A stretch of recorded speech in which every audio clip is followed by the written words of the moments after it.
Welcome to today's explainer. Look, if you're gearing up for your exams, you are in exactly the right place. Today, we're teaming up with QandAHelp, which, by the way, is just this incredible platform that turns scattered past questions into a really organized library.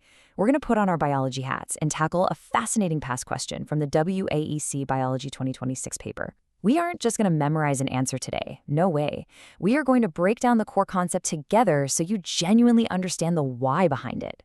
All right, let's dive right in. So the question asks, an activity that encourages conservation is, and then we've got four choices. A, keeping spoiled food for future use. B, using old newspapers to make tissue papers. C, encouraging single use of plastics. Or D, cooking with firewood. Now, the absolute key phrase here is encourages conservation. That is our ultimate mission today.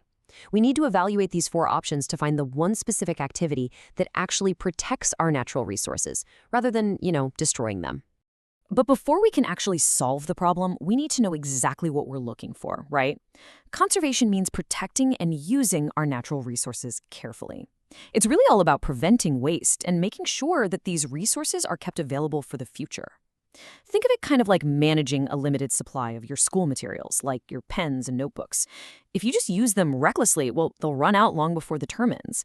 But if you manage them wisely, you conserve them, ensuring you have exactly what you need for the whole shebang. And that is exactly what we need to do with the Earth's natural resources. To make this super easy for your exams, let's use a little mental checklist.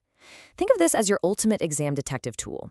Whenever you get a question about conservation, just ask yourself, does the activity reduce waste? Does it reuse or recycle materials? Does it actively protect things like trees, water, soil, or wildlife? And finally, does it save resources for future generations? For an option to be correct, it absolutely must satisfy one or more of these criteria. So let's run our four options through this tool and see what happens. First up is option A, keeping spoiled food for future use. Look, we can dismiss this one right out of the gate. Spoiled food is completely unsafe for consumption. It's literally no longer a useful resource. Hoarding it doesn't protect anything of value. In fact, keeping spoiled food around just attracts pests, creates terrible odors, and poses severe health risks. So it fails our conservation check completely because it definitely does not save a useful resource for the future. Okay, bringing us to option B, using old newspapers to make tissue papers. You start with old newspapers, which are essentially waste. But by collecting and processing them, they get transformed into brand new tissue papers. This is the recycling loop in action. Instead of just throwing that paper away, it gains a totally new, useful purpose. This activity actively reduces waste. And because we're making new paper from old paper, it dramatically cuts down the need to chop down fresh trees. Moving on to option C, encouraging single use of plastics. Guys, this is the exact opposite of conservation. Single-use plastics, like water sachets or those thin plastic shopping bags, they're designed to be used just once and then thrown away immediately. This creates massive environmental pollution. They don't break down easily, they just fill up our environment with waste, and they severely harm wildlife. So it completely fails our detective checklist. Finally, for option D, we have cooking with firewood. Now, you might be thinking, hey, firewood is a natural resource, and it is. But heavy, uncontrolled reliance on it forces us to continuously cut down trees, and that leads directly to deforestation. When we chop down forests faster than they can actually grow back, we cause habitat destruction for animals, we expose the soil to dangerous erosion, and we severely deplete a crucial natural resource. This is resource destruction, not resource protection. So when we lay out the impacts side by side, the contrast is literally night and day. On one side, we have option B, which champions recycling waste and actively saving trees. On the exact opposite side, options C and D represent increasing pollution and driving deforestation. Viewed through this comparative lens, spotting the activity that encourages conservation becomes incredibly obvious. Meaning, option B is our definitive answer. Using old newspapers to make tissue papers is the only activity on our list that actively recycles waste, conserves our precious raw materials, and takes the pressure off our natural forests. By turning an old material into a useful new product, it perfectly embodies the very definition of conservation. Now, I want to give you a real game changer, a killer shortcut you can use for all your future exams. You're going to want to burn this formula into your memory. Whenever you see an option describing an old material being turned into a new useful product, you are looking at recycling. And in biology exams, recycling almost always equals conservation. It is a fantastic mental shortcut to just quickly eliminate the wrong answers and confidently select the one that protects the environment. Okay, let's put your new detective skills to the test with a rapid-fire quiz round. First up, which activity best conserves water? Is it A, leaving a tap running, B, repairing a leaking tap, C, polluting a stream, or D, washing one plate with a full bucket? Remember, look for the option that stops waste and protects the resource. What do you think it is? Well, if you guessed B, you hit the nail right on the head. A leaking tap means continuous, unnecessary water waste. By repairing it, you immediately stop that loss, meaning water is saved.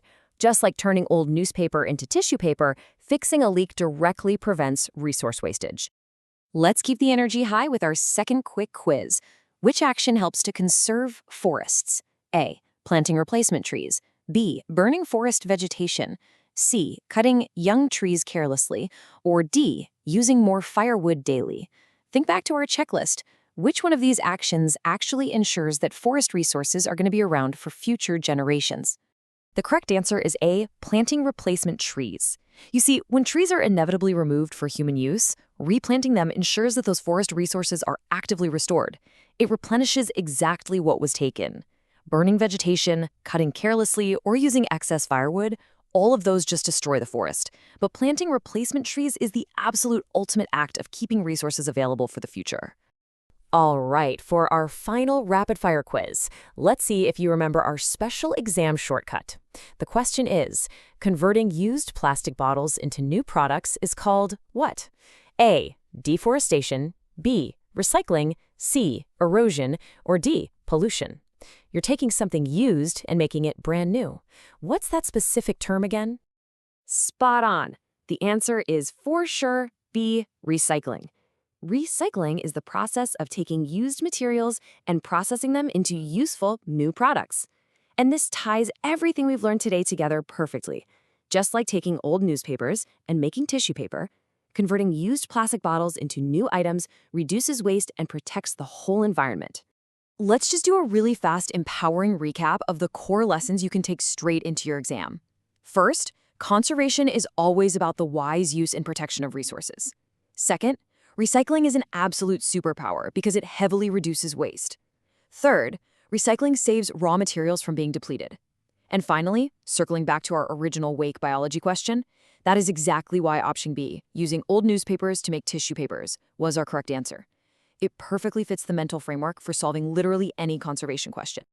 You guys have done an amazing job applying these concepts today. If you want to prepare smarter and access a massive, highly organized library of past questions with incredibly in-depth explanations just like this one, you've got to visit QandAHelp.com.